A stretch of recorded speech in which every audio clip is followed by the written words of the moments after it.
Hello, welcome back to my workshop for the 7th day of May for Makers, and today we'll be talking about the not yet explored.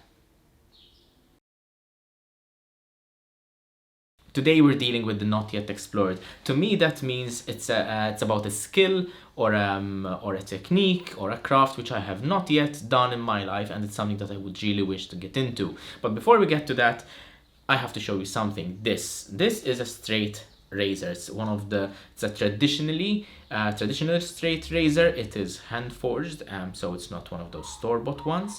And it was made by a friend of mine, Rasmus Lowen. I met him at Maker Central, and a few months ago he was doing a run of these, and I asked to get one myself, and he very, very graciously made one, and it is one of my most prized possessions, which I also enjoy using, of course. But this brings me to my next point, which is the actual skill behind it: blacksmithing. Blacksmithing is a skill, it's a craft which I have really, really wanted to get into in my at least past 2 years of making, but it's something that I have always found a barrier for. Unluckily, where I am set up at the moment, it does not allow for the space or the resources for a forge, or an anvil as well. So having those two main core tools for blacksmithing is a very difficult thing to get over here. It is a skill which is almost bordering obsession for me. I really, really want to get into it, but I just can't at the moment.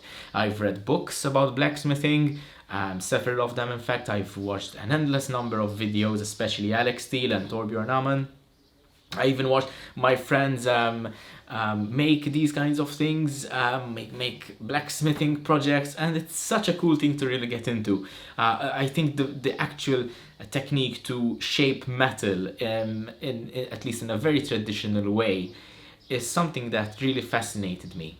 I also think that blacksmithing would complement a lot my leatherworking and woodworking skills. Most of my leatherworking skills, of course. I like to see leatherworking as a traditional kind of skill. I try not to use machines as much as I can, of course. I mean, of course, the drill press is used sometimes to burnish the edges, because that just makes life easier, of course. I guess that's the whole point of machinery. But for the most part, I carve leather myself, I stamp leather myself, and I tool it myself by hand, which is extremely tedious, and even stitching. The moment I still do stitching by hand, which is extremely tedious but also very rewarding at the end of the day, because it is, in my opinion, it is the traditional feel of how a craft is. Of course, not everyone has the same inclination, so obviously there's nothing wrong with someone using a sewing machine for leatherworking, especially if they're doing things in bulk or in a large amount or in large volumes or output. So that obviously makes sense to use a sewing machine. But in my case, since I do one-off pieces, a couple of commissions every now and then, hand stitching is something normal,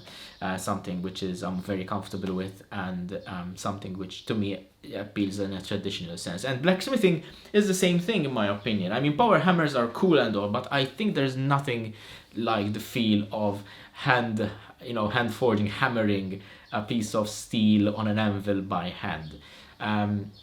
As I said, machinery has its use, so that is never discounted, of course, but I think it would really complement my skill set, my tool set, let's put it that way. And I think blacksmithing would definitely be top of my list of the skills that I have not yet explored, but I would really, really love to get into. I'm just waiting for the right opportunity, perhaps, to get a forge and get an anvil, get the space and the resources to, work some metal, and hopefully I'll be able to share that with you as well as soon as I start. But unfortunately, as things stand, I don't think that's going to happen anytime soon. But it's okay. I have a lot to keep me occupied in the meantime. I have a load of leatherworking projects to do. I have a lot of other prop making and other stuff to do.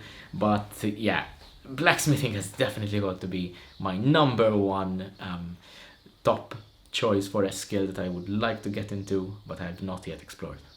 Thank you very much for joining me for the 7th day of May for Makers. I hope that these videos have been a little bit entertaining, or at least enjoyable for you to watch. It's a little bit of an insight, a little bit of a deeper look into how I think as a maker and what my interests are as a maker especially.